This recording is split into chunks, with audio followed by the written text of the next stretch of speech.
It was a cold winter night in 1978 when the flames began devouring the small wooden house on the outskirts of Nashville. The fire spread with cruel speed, consuming in minutes what the Thompson family had built over a lifetime.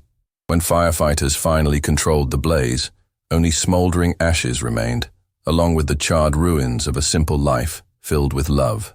Jim Thompson, a construction worker, held his wife Sarah in his arms, while their 3 young children, ages 4, 7, and 9, clung to his legs, trembling not just from the cold dawn air, but from the trauma of watching everything disappear before their eyes. The family had lost absolutely everything: clothes, furniture, photographs, the children's toys, documents. Even the guitar Jim played on evenings to help his children fall asleep had turned to charcoal. The news of the fire reached the local papers as just another tragedy among so many others. A working family that had lost everything, now depending on neighbors' charity and social assistance to survive. For most people, it would be just another sad statistic. But when this news reached Johnny Cash's ears, something stirred deeply in his heart. Cash knew well the pain of loss, the fight against his own demons, and the weight of starting over from nothing. And he knew there was something he could do. What no one expected was the decision he would make, a decision that would forever change the Thompson family's destiny. Jim Thompson wasn't a man who asked for help easily. At 34, he had spent his entire life working with his own hands, building houses for others, while saving every penny to give his family a decent home. Sarah, his 31-year-old wife, worked part-time as a secretary at a local school, always with a smile on her face, despite their financial difficulties. Their 3 children were their greatest joy. Tommy, 9, had dreamed of being a firefighter since he was little. Lisa, 7, loved drawing and dreamed of being an artist. And little Bobby, only 4, still didn't fully understand why he couldn't play with his toy cars or sleep in his own bed anymore. The house where they lived was modest, but filled with love. Jim had built it with his own hands over 5 years, working weekends and holidays. Every board, every nail had been placed with care and hope. It was more than a house. It was the dream of a better life, made real. The fire started around midnight, apparently from a short circuit in the old electrical wiring. Jim woke up to the smell of smoke, and within minutes the entire house was consumed by flames. He had time only to wake Sarah and the children, escaping with just the clothes on their backs into the December cold. The neighbors did what they could. The local community mobilized immediately, offering used clothes, some dollars, and a temporary place for the family to stay. The local newspaper published a small story about the tragedy, and some donations began arriving. But it was far too little for such a great need. The family was temporarily sheltered at relatives' house, sleeping on the living room floor.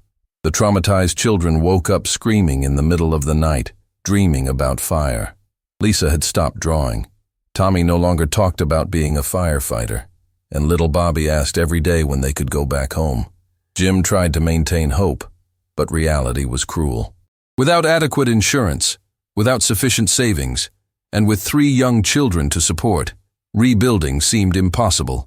Sarah cried in secret, worried about the children's future. They needed a miracle. The Thompson story was just one among so many families facing similar tragedies every day.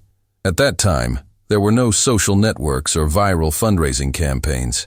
They were an ordinary family, facing an extraordinary loss, practically invisible to the world. But sometimes, miracles come from the most unexpected places. The story in the Nashville Banner was small, just a few paragraphs on the local page. But when Johnny Cash read it that December morning, drinking coffee in his kitchen, something touched deep in his heart. Maybe it was the children's names mentioned in the report. Maybe it was the grainy photo of the destroyed house. Or maybe it was simply recognizing a pain he knew all too well. Cash folded the newspaper slowly, looked out the window of his Hendersonville home, and made a decision. He didn't call his managers. He didn't consult his public relations team. He didn't plan a media appearance. Instead, he picked up the phone and called the newspaper directly. "I need the address where this family is staying," he told the reporter who had written the story. "And please, keep this between us." 2 days later, Cash was driving alone through Nashville's streets in his black Cadillac, looking for the house where the Thompsons were sheltered. It was a gray winter afternoon, and he had purposely chosen a time when he knew there would be few people on the street. When he finally found the address, Cash sat in the car for a few minutes, observing the small house where an entire family now squeezed into a space that barely fit its original owners. He could see clothes hanging on the line, clothes clearly donated, in different sizes and styles. It was the image of dignity trying to maintain itself amid despair. Cash knocked on the door with the gentleness of someone who didn't want to frighten. Jim Thompson opened it, perhaps expecting another neighbor with more donations. Instead, he found himself face to face with a tall man wearing a simple black shirt and jeans, with a gentle smile on his face.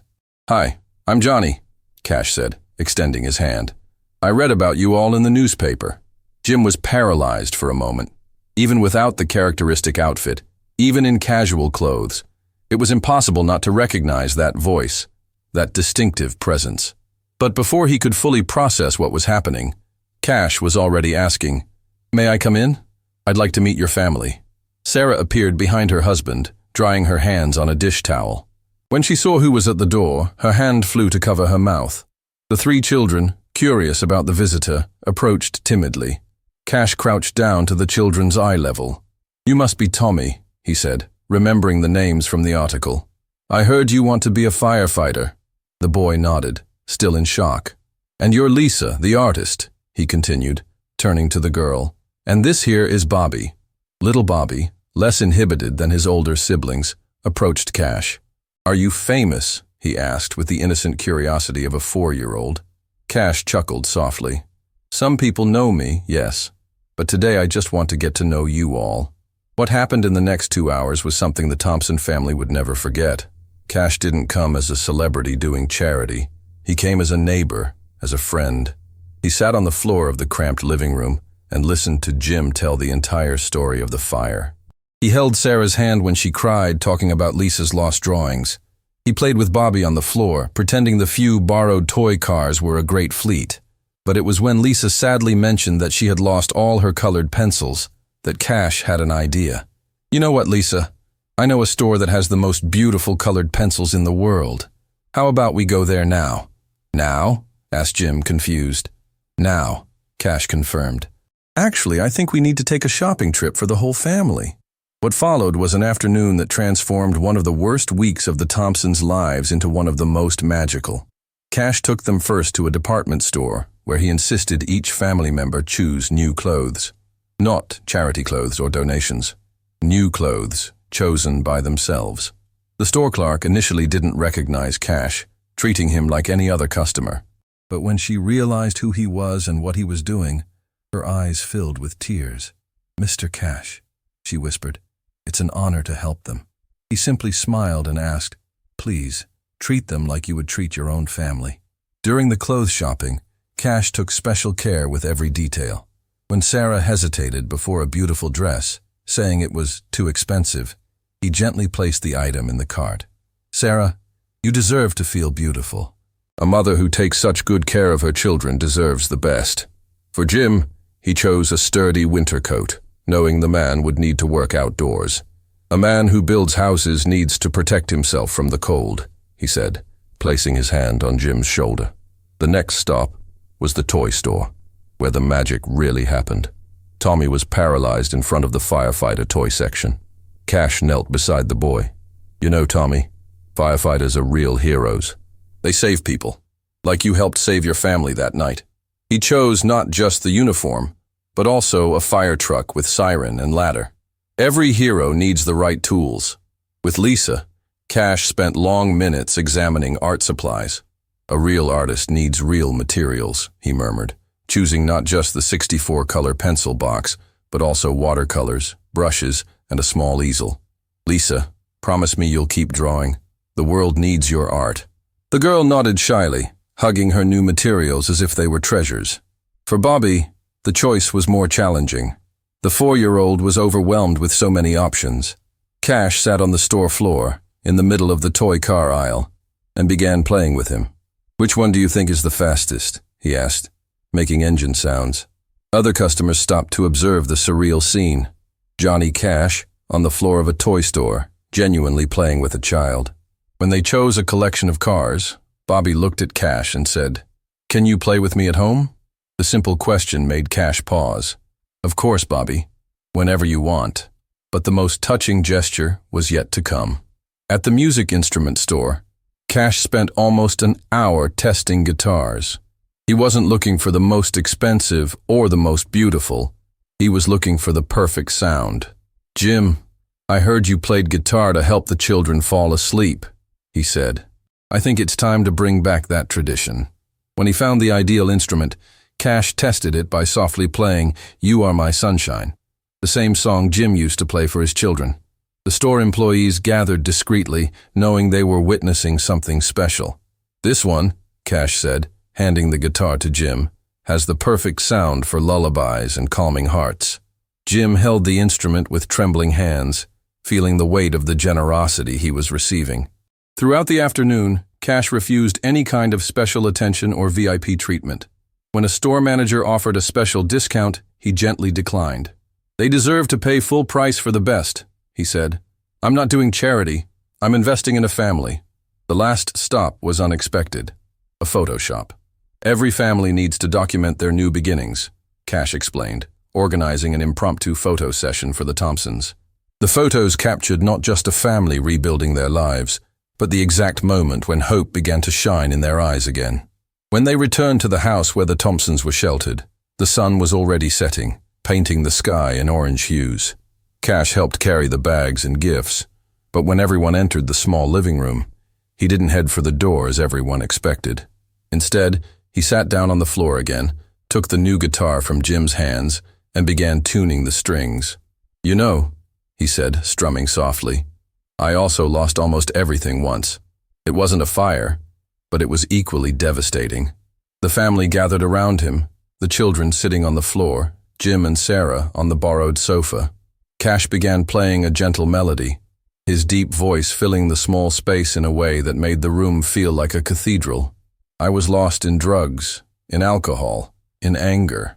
I lost myself so completely that I didn't even know who I was anymore. My family, my career, my faith, everything was crumbling." He stopped playing and looked directly at Jim. "But sometimes we need to lose everything to discover what really matters." It was then that he revealed what had touched him most deeply. "When I read about you all in the newspaper, it wasn't the burned house that caught my attention. It was the description of how you all got out of there. The reporter wrote that even in the midst of despair, even losing everything, Jim carried Bobby in his arms, Sarah held Lisa's hand, and Tommy helped everyone get out safely. You saved each other." Sarah began crying silently. Cash leaned forward, his voice becoming even softer. "That reminded me of something I had forgotten for a long time. What a real family does. You didn't lose everything in that fire, Jim. You discovered what can never be burned." It was then that Tommy, who had been quiet most of the time, approached Cash. "Mr. Johnny," he said with the seriousness of his 9 years, "do you want to be our friend?" The simple and direct question from a child hit Johnny Cash like lightning. This man who had sung for thousands, who was known worldwide, who had faced personal demons and found redemption through music, found himself completely disarmed by the purity of that question. "I would like that very much, Tommy," he replied, his voice choking up. But the most touching moment was yet to come. Lisa approached timidly, carrying her new drawing pad. "Mr. Johnny, can I draw you?" "Of course, sweetheart." While Lisa drew, Cash continued talking with the family, but his attention was divided between the words he spoke and the careful movements of the girl with her new colored pencils. When she finished, she turned the notebook to show her work. The drawing was simple, made with the innocent perspective of a 7-year-old child, but it showed something deeply moving. Cash sitting on the floor with the family around him, everyone smiling, with a big red heart drawn over all of them. At the top, in childish letters, she had written, "Our angel Johnny." Cash looked at the drawing for a long moment, feeling something break and rebuild in his chest at the same time. "Lisa," he finally said, "this is the most beautiful gift I've ever received." But it was when Bobby, the youngest, approached and simply sat on Cash's lap, placing his little head on his shoulder, that the singer felt the full impact of what he was experiencing. There he was, Johnny Cash, the man in black, known for his rebellious image and stern voice, being accepted with pure and unconditional love by a family that had lost everything materially, but possessed riches that money could never buy. "You know something?" he said, with Bobby still on his lap. "I came here thinking I was going to help you all, but I think the one being helped is me." It was at this moment that Cash made the decision that would forever transform the Thompsons' lives. He turned to Jim and Sarah, and with the determination that characterized him when something touched his heart, said, "Jim, Sarah, I don't want you to worry anymore about housing, about rebuilding, about any of that. Leave that to me. You're going to have a new home, and you're going to have a new life. This is my promise to you." Johnny Cash kept his promise in a way that surprised even those who knew him best. In the following weeks, he discreetly mobilized a construction team to rebuild the Thompsons' house. Not just rebuild, but create a home even better than the previous one. The new house had 3 bedrooms, so each child could have their own space. There was a spacious living room where Jim could play guitar for the family, and in Lisa's room, Cash had a special drawing table installed with a small plaque that read, "For our favorite artist." But Cash's gestures went far beyond construction. He discreetly established an educational fund for the 3 children, ensuring that Tommy, Lisa, and Bobby could follow their dreams without worrying about financial limitations. When Tommy grew up and decided to indeed pursue a career as a firefighter, he found a complete scholarship waiting for him. Lisa became a recognized artist in Nashville, and at each opening of her exhibitions, there was always a man in black sitting discreetly in the back, smiling proudly. She never forgot that first drawing she made of Cash, and to this day keeps it framed in her studio. The impact on Cash's life was equally profound. That afternoon with the Thompson family marked a turning point in his own redemption journey.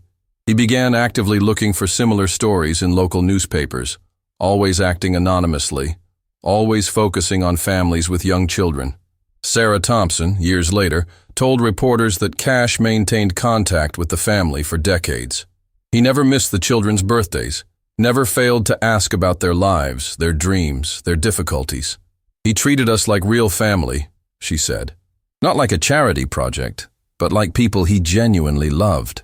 Jim, who became a successful builder, created a tradition of building 1 house per year for needy families, always remembering Cash's example. "He taught me that helping others isn't about what you can give," Jim used to say. "It's about what you can share from your heart." The Thompson story became legend in Nashville, not through publicity, since Cash always maintained silence about his charitable acts, but through the example it created. Many other artists, inspired by whispers about Cash's anonymous generosity, began following similar examples. Bobby, the youngest on that memorable afternoon, grew up and became a social worker, dedicating his life to helping families in crisis situations. When asked about his inspiration, he always responds, "One day, when I was 4 years old, an angel in black sat with me on the floor and taught me that kindness is the most powerful force in the world." The story of the Thompson family and Johnny Cash teaches us that true greatness isn't on stages or in applause, but in the quiet moments of compassion. Cash found his own redemption by extending his hand to a broken family, proving that sometimes those who think they're helping are the ones who receive the most help. Johnny Cash's journey reminds us that the true measure of a man lies in how he treats those society has forgotten. If this story of redemption touched you, subscribe to the channel and share this video with someone who needs a little hope. What other act of kindness do you know that deserves to be told? Leave your story in the comments.